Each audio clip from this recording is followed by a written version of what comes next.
Hey guys, Casual Chrono here.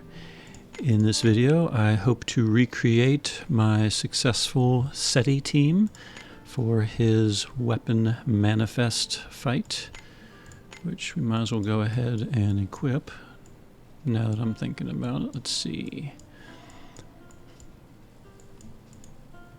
Oh yeah, they start off at level 1 once you weapon break them, don't they? Not really level 1, but anyway. So I was browsing Reddit, browsing YouTube, a lot of good team compositions out there.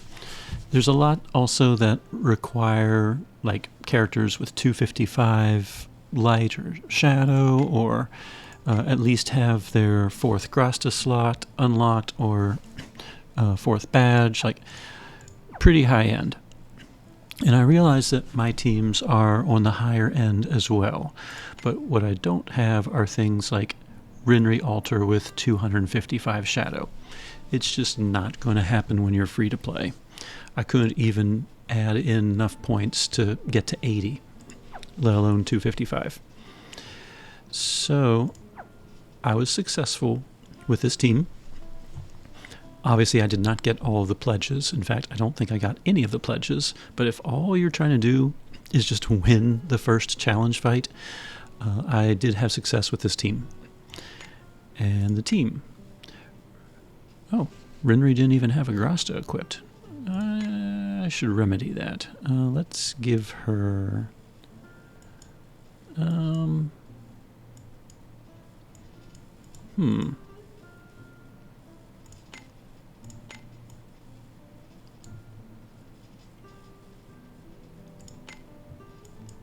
You know what, let's just give her a power of rebirth. Let's see. 300 health. Alright. So Rinri, normally I run with some defensive weapon, but I gave her the Elpis just for a little bit of extra power, which now that I'm thinking about it, let me give her one of my generic pains with a combo rate. That might help a little more. Anyway, she has Elpis gloves, Elpis necklace, the HP 1750 badge, so not even the 2000 badge. She has 2 Grastas, each with 300 health. I try to pick the ones, by the way, that have like 10 endurance or 10 spirit instead of the 5s. And then, as you just saw, I decided to throw on one just generic power of pain that has enhanced combo rate.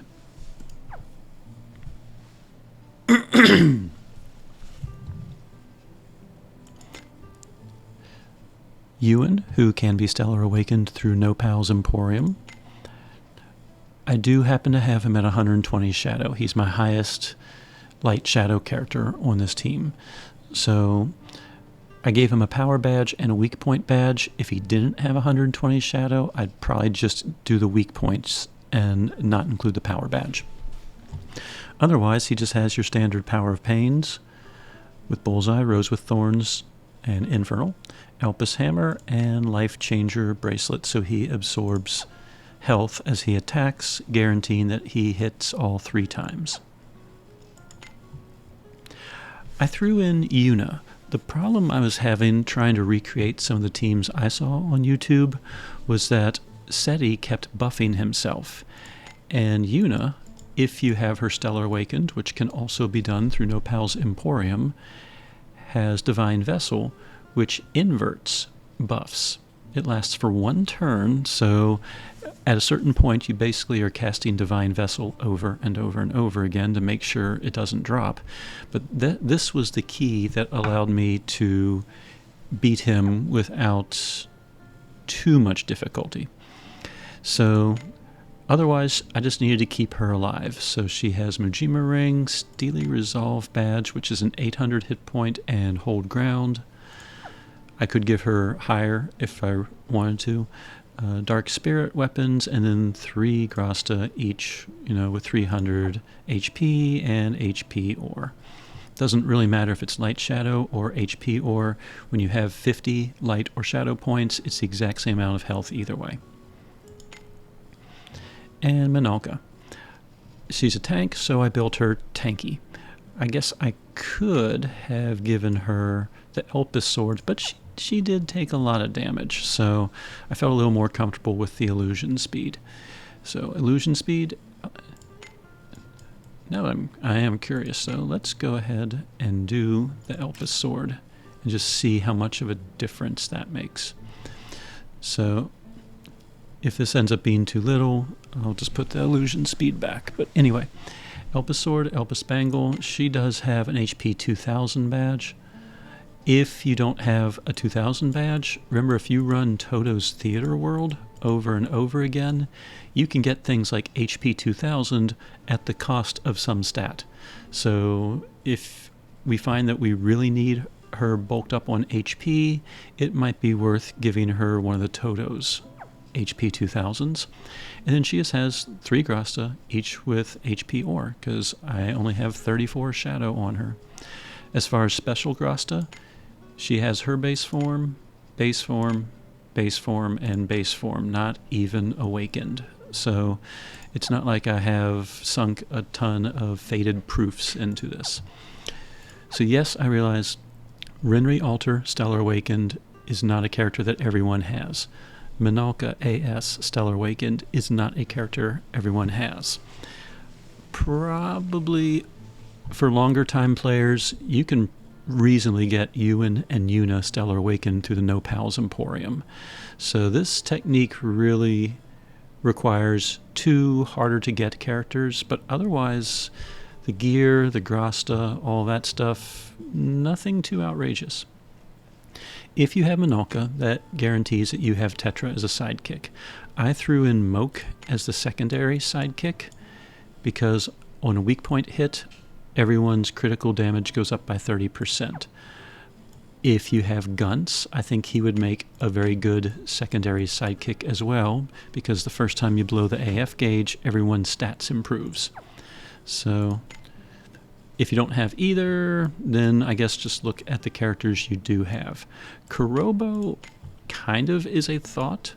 He will permanently reduce Cetie's power and intellect by 25%. The problem is it affects everybody, allies and enemies. So the second Cetie attacks, people like Ewan are going to have 25% less power too. But Kurobo is a free sidekick and someone that might help tone down the damage. Might draw the fight out more, but so I'm going with Tetra and Moke.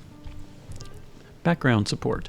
Ewan is the main damage dealer. He is a hammer user, so therefore I have a hammer user with Power of Inferno hammer, enhance at low HP, because every time he attacks with his lava impact, he hurts himself, so this one's in effect. And then Almighty Power glasses. May has glasses, and Ewan you can see in the picture, but just as proof, he is also a glasses user. So all 3 of May's Grasta choices are buffing Ewan. And then we're required to have Cetie. Since he's a Lance Pierce user and I don't have any Lance users on the team, I gave him just the shareable ones like Resonant Power Shadow, which is a little hard to get, I admit. Enhance of Max HP Fire and Power of Offense Fire, which if you're far enough in the storyline, those 2 are pretty easy. So that's the team. Let's try this again. I just finished it, so this is really the second time I'm doing it with this team. And we are in challenge mode, the hard one. Here we go.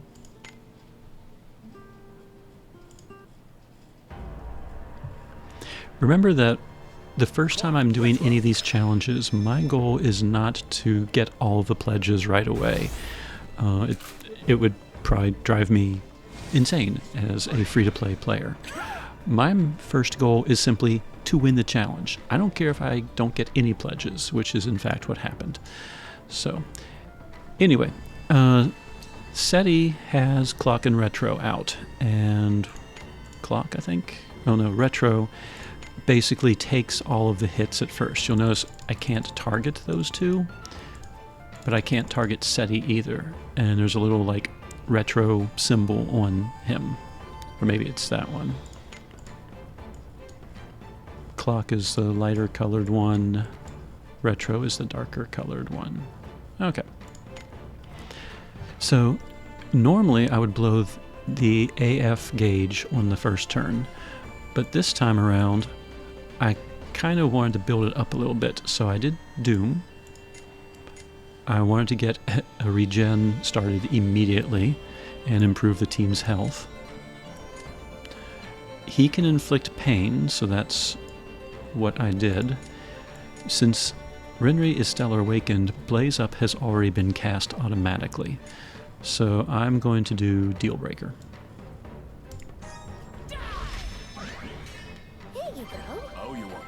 You'll see that my team has mostly 10,000 plus health, minus Yuna a little bit.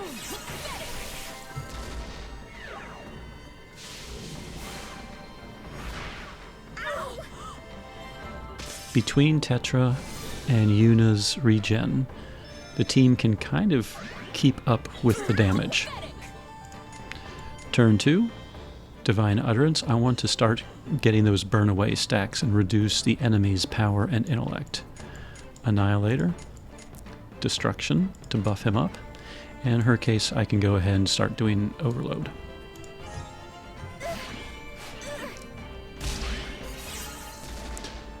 I noticed that Retro does not have that much health, even for challenge mode.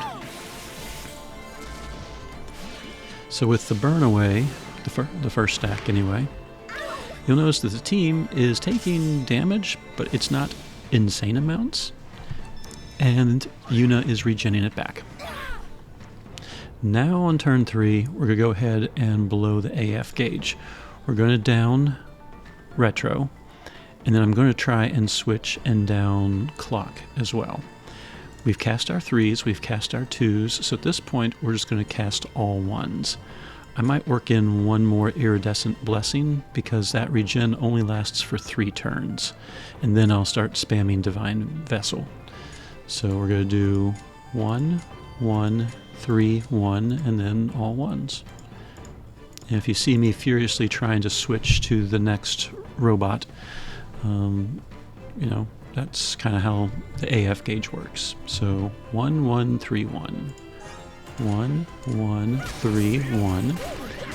Alright. Okay, we've successfully switched to the second bot.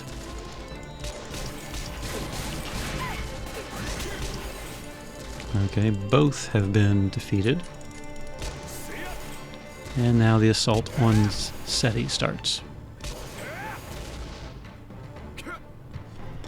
Now he, of course, will regenerate his robots.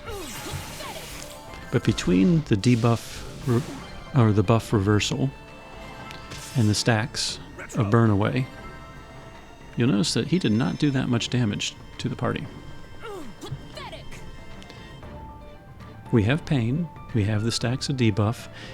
Remember that Iridescent Blessing only lasts for 1 turn. You'll see it's already fading. And Cetie apparently has a very high speed, possibly due to his buff. So if I don't cast Divine Vessel while it's fading, on the next turn he's going to go before me and he will go fully buffed. So that's why I mentioned that during the fight I pretty much have to spam Divine Vessel from this point forward. So we're going to deploy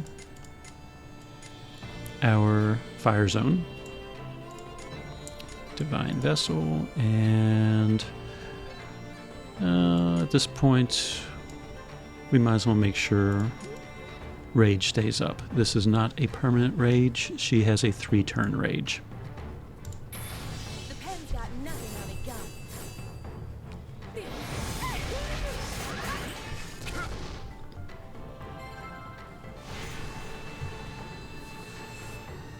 Okay.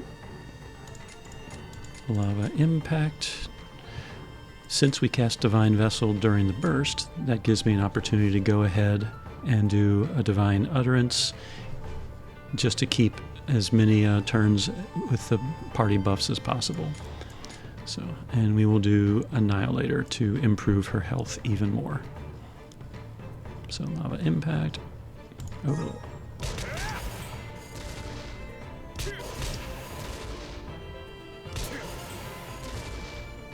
I've got your back.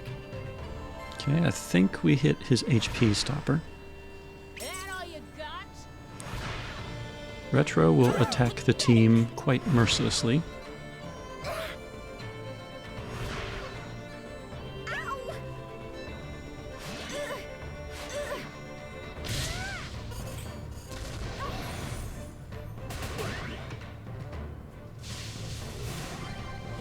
You saw that Yuna came within 30 points of basically getting killed For justice. or knocked out.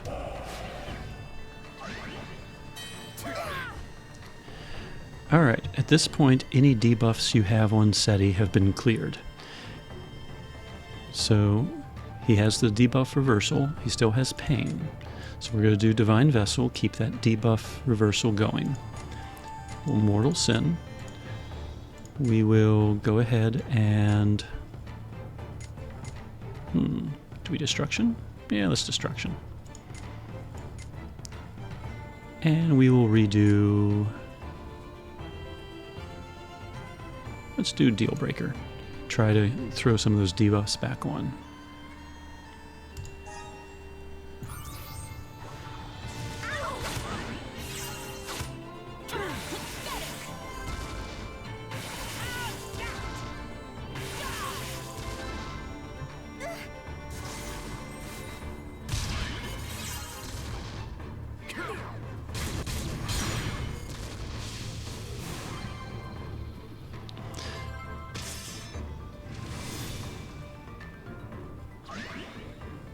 That all you got? Alright, you'll notice that Cetie still has a lot of debuffs going, and he's going to continuously make himself weaker thanks to the debuff reversal.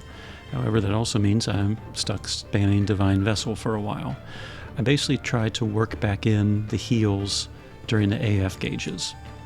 So we double check, we have Rage, we have Annihilator, so I'll just Mortal Sin it. We'll Lava Impact it. We cast Deal Breaker. We'll go ahead and do Blaze Up.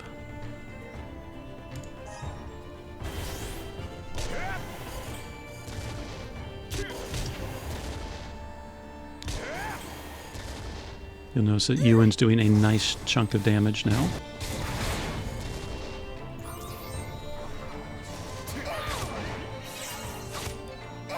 And Cetie is still doing a decent amount of damage, but my team has high enough health that they kind of survive it.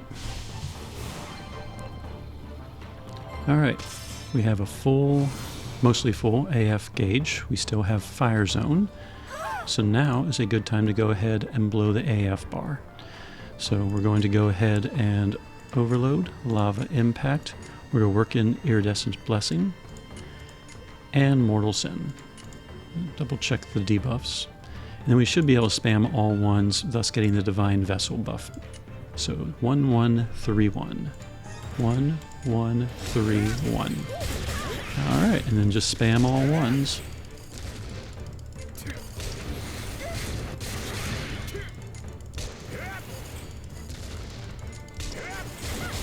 And it looks like Cetie is down for the count, so just in case, I'll redo the 2s, but I think we got this. And I think no one died, and we did it under a number of turns, so we might have gotten some pledges out of this. Let's see.